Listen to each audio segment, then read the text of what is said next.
May hapon sa tanan, nanapod kita sa Light Them with My Word, ang sinimana nga pagpaambit sa kinabuhi sa laiko, diri sa ato ang pamukaw sa pagtuo, under sa ang kinabuhi sa laiko. Atong niagi, atong gihisgutan, ang ato ang kananaang pagsusi o pagsuta sa ato ang pagtuo, no?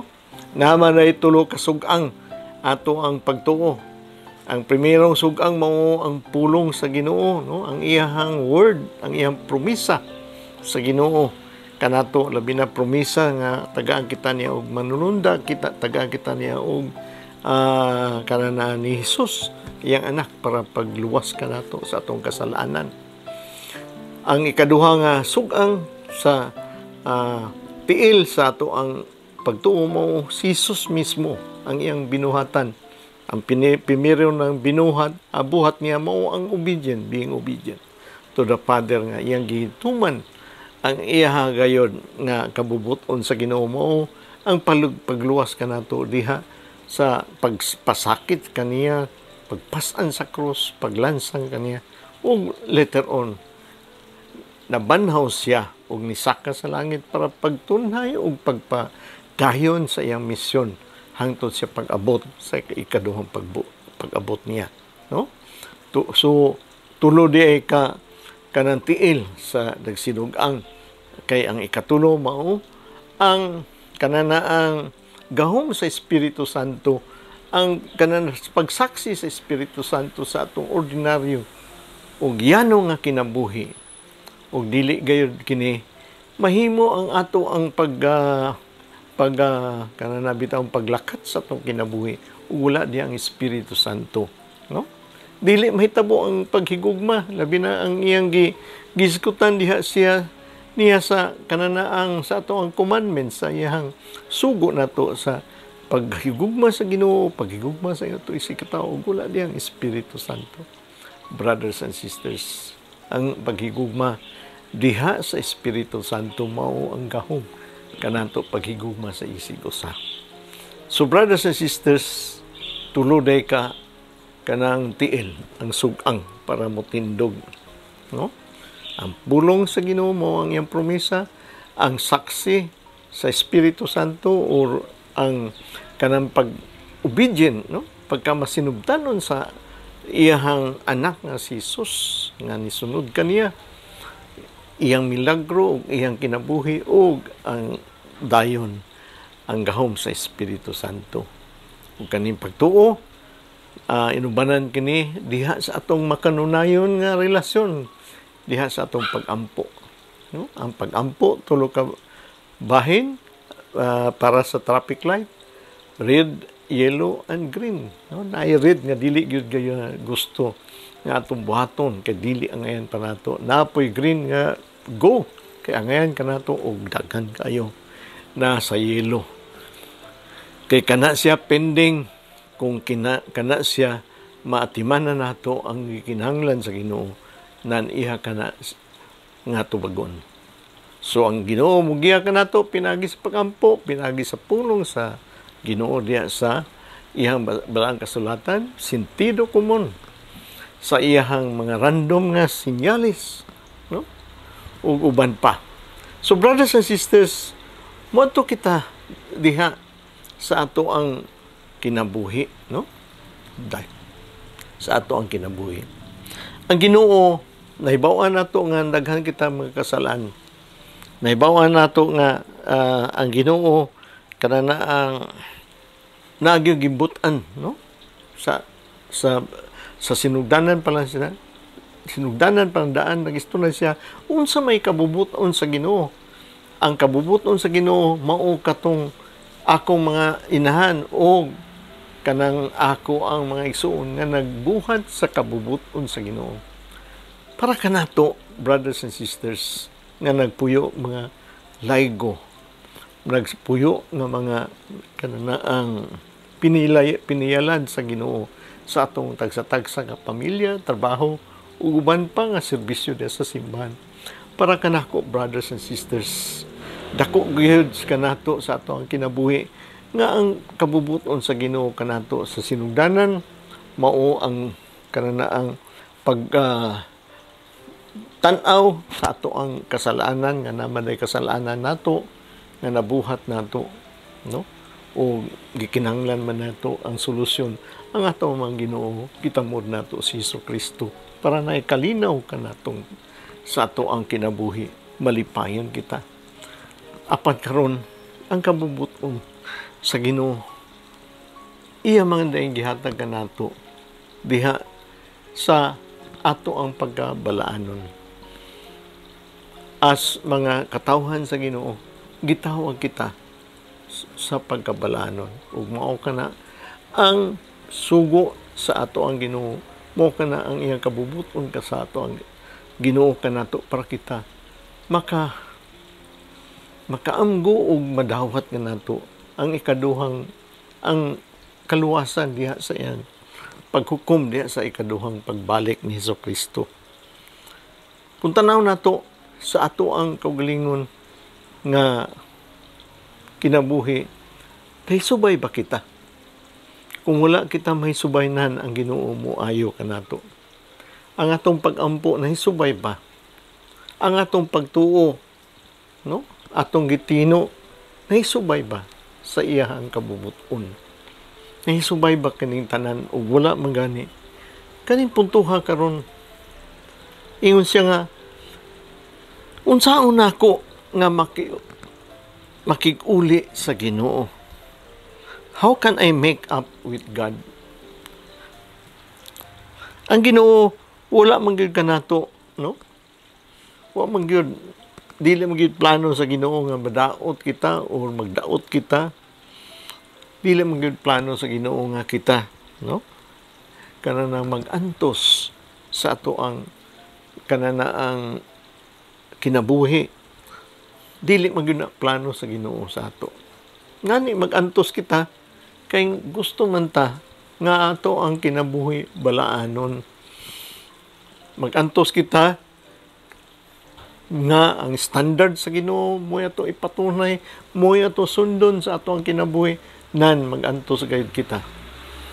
While ang uban happy-happy, ang uban nag-inom-inom, ang uban tuwa dito sa bisyo, ug asa pa sila, kita na sa ato ang pagrosaryo. Na kita sa ato ang pamilya, na kita nagtabang sa ato ang panimalay, na kita nag-atiman sa ato mga kabataan. While ang uban tuwa dito nag-inom nas kahilayan. Di ba rin na pag-antos, brothers and sisters? Labaw pa, mag-antos kayo ikaw kay baby ayon gyud ikaw sa imuhang mga kauban. Labi na kauban nato sa opisina, nga baby ayon ta. Butang-butangan pa ta usahay nga under ta sa atong asawa kay naratas balay. No? Dili ba na pag-antos, brothers and sisters, nga dili ka mo dawat og SOP? O dili na ka apilon sa barkada sa inyong pagka-inambiguhay diha sa sulod sa opisina. Kaya di man ka mo dawat sa SOP. Di na ka apilon sa ilahang mga parte o uban pang kalingawan nila. Kay killjoy mga kaayo. So brothers and sisters, diha nga tungura mag-antos gay kita sa ato ang kinabuhi. Apan ang Ginoo mo ayo gayon. Kung pisikal nga mudangat ka nato ang ato ang mga kanang kasilikan diya sa ato ang kinabuhi, sa ato ang kanang panglawas. Ngani si Bartimeus, iyon siya nga, Jesus anak ni David, kaloy iintawon ako. Asa man siya nagtawag? Diha man siya nagtawag, daplin sa dalan nga, grabe kadaghan sa mga tao. Nagtuo ka nga, madungog ka siya ni Kristo. Apan nadungog siya, o ginan siyang, dali, anhin din eh. Kaya gitawag ka sa atong Ginoo, ay napagsaba niya. Iginan siya sa mga tao, nasuko pa sa iya. Nagkurug-kurug taon si Bartimeus o ninduol kang Jesus. Unsa gipangutana ni Jesus, unsa may akong ialagad kanimo? What can I do for you? Si Jesus na ibalo nga siya buta. apan nangutana pag yun, unsa may akong mahimo kanimo. Kaya nga naman, basin baya si Bartimeus mo yun nga, Lord, I wanted to have a beautiful wife. Gusto ko, Lord, makaangkon o maanyag ayo nga kanang asawa. But mayo gyud si Bartimeus kaya ang katuyuan niya, Lord, I want to see again. Gusto ko makakita pag-usab basin kanina buta siya sa iyahang kasalanan niya to. No? Yung nana ba kita? Lord, I want to see again. Nan ang Ginoo mo ayo gyud ang Ginoo kanato, no? Kay mao man iyang promise. Iya man yung kuhaon ang mga kalisdanan ug atong kasakitan ug tagaan kita sa fuller life. Ingon ba siya? John chapter 10 verse 10. No, I will give you life in full. Wala man siya mga istorya nga panghimaraot kita sa ihang kinabuhi. Ingon pa siya, I the Lord who heals you. Ako ang Ginoo nga mo ayo kaninyo. No? Ngani nambal siya, nagpakaon siya. Kanang pagpakaon di ba dita ihil ana sa atong kagutom. No? Nanambal siya. Ug kanang gipangyawaan iyang gipangabog. No? Daghang kay na sa ato ang scripture reading. Di lang nato kanang na ang hisgutan kay daghang kaayo, no? So brothers and sisters, ang Ginoo mo ayaw gayon. Kinsa man ang nagkaingon ini nga nung nagkasala kita o sana kana ang nagantos kita sa ato ang kasakitan. Kung tan-aw nimo kita ra mangyapon na nakaingon. Kaya nga naman sobrahan naman nato ang kaon, sobrahan ang bisyo, sobrahan nato ang ato ang kananaang abuso sa ato ang panglawas. Dili man na iya sa Ginoo. Kita ato man ang binuhatan, brothers and sisters. No? So, brothers and sisters, yun siya sa 1 Kapitulo 3 versikulo 5. Sapagkat tinuod sultihan ko ikaw nga walay tao nga maapil sa paghari sa Dios kundi siya matawo pinaagi sa tubig ug sa Espiritu Santo. Dili kita kuno mataho pag-usab sa atoang kasaypanan, sa atoang kasalanan o sa atoang kinabuhi nga gipuy-an karon. So brothers and sisters, sa pagkatinuod sultihan ko ikaw nga walay tawo nga maapil sa paghari sa Dios kundi siya matawo pinaagi sa tubig ug sa Espiritu Santo. Nang kita kay natawo naman kita sa tubig ug sa Espiritu Santo, gibunyagan na baya kita sa kananaang sacrament of baptism. Gikonfirmahan pag yun o gibutang pag yun kita sa ato ang community diha sa santos nga simbahan. Gawas og wala gyud na mabunyagi karon na magpabunyag gyud kita. Apan kita binunyagan. Follow up lang kani kanato. Binunyagan na kamo. Na asa man ang gahom sa Espiritu Santo. Asa man diha ang pagkatao, pag-usab, diha sa ako ang community. Ngani gitawag tamo karon nga kamo mga anak manako. Anak man sa Dios. Pinaagi sa sacrament of baptism, nahimo kamo mga anak sa Dios. No? Asa man diha. Muna karong panahon na sa atong pagpamukaw, sa atong pagtuo, ato kaning pagahinusulan ug ato kaning pagabasulan. Ato kaning i-offer sa ato ang Ginoo. No? Muna yun siya nga karon ibutang ta lang namukaw ta sa ato ang pagtuo.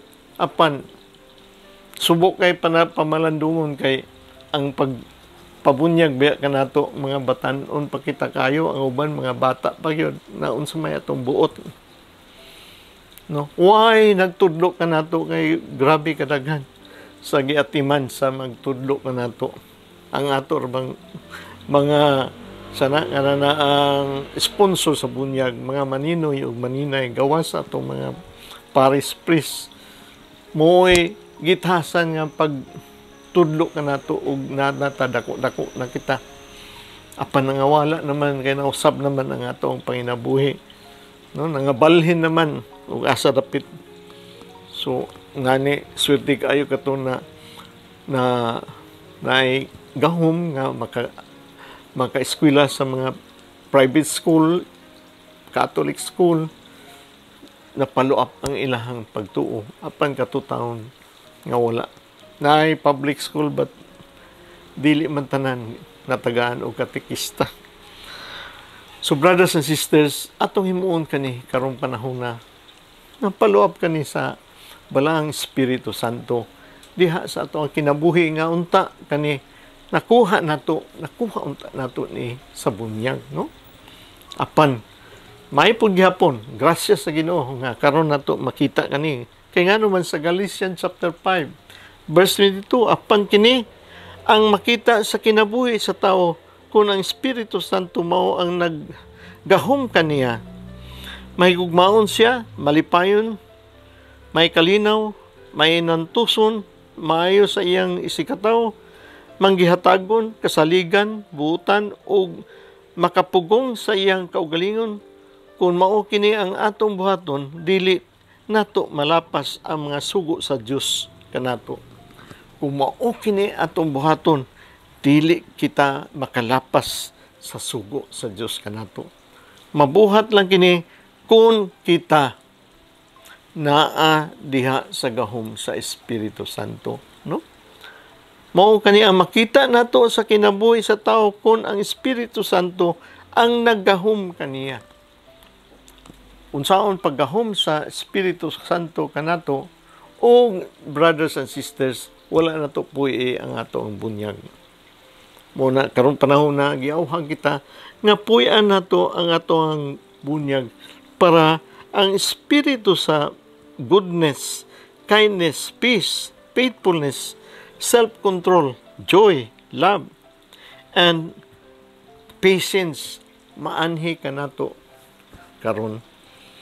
Muna bitaw sa ato apang istorya sa ato unahan, naa kitay katanangan, naa kitay mga kanan influensya, naay ato ang gahom ug naa kita tanan.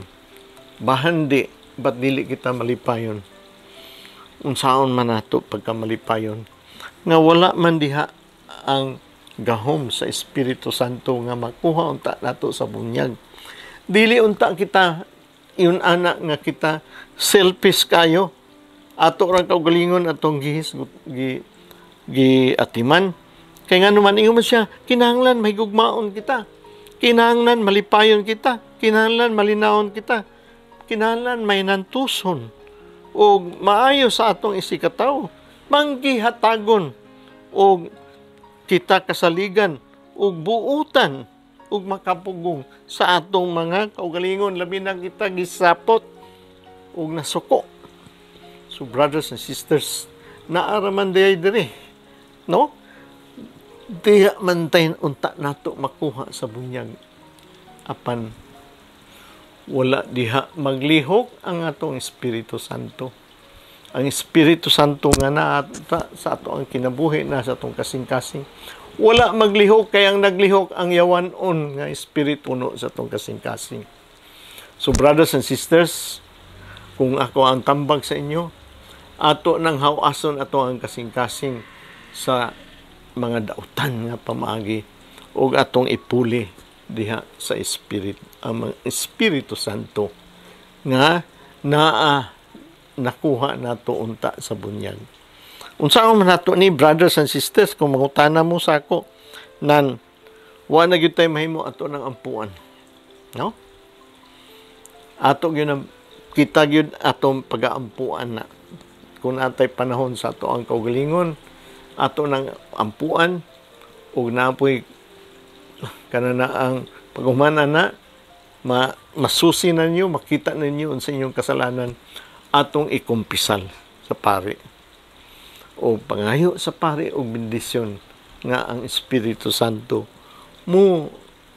mupunsad diha sa kaninyo, no? Diha sa inyong sa kumpisalanan, human ninyo pagpangumpisal, mupuli ang Espiritu sa kaayo nga gihatag niya sa bunyag. Pinagi sa Galatians chapter 5 verse 22. Timan iyang Galatians 5 verse 22 na diha tanan, no? O akong paymangno na ay pipila nga kanana ang inyo pong pagabantayan, no? Sa Lucas kapitulo 11 verse 9 to 13, dili ko nanto ni madawat kung kita magduda, kung kita mahadlok, o dili kita takos, no? So, basahan ninyo pag-usab. Diha niya mapakita ka nato nga dili mandi nato pagadudahan ang kaayo sa Ginoo. Dili de kinahanglan kita mahadlok, o dili nato kinahanglan nga dudahan nga dili kita takos. Kinsa may takos nato taon, no? Kinsa may santos nato tanan, puro man kita makasasala. So there ako taman, brothers and sisters, kaning tungura, mangumpisal ta sa pare, isugid nato atong mga kasalanan, human nato gi-review ug unsa man gyud ang kalapasan nato.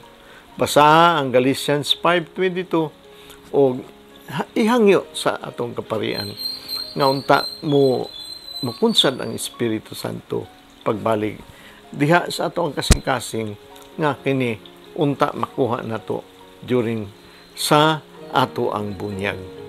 Salamat kayo ug maayong hapon sa tanan. Sa ngalan sa Amahan, sa Anak ug sa Espiritu Santo. Amen. Gracias sa Ginoo.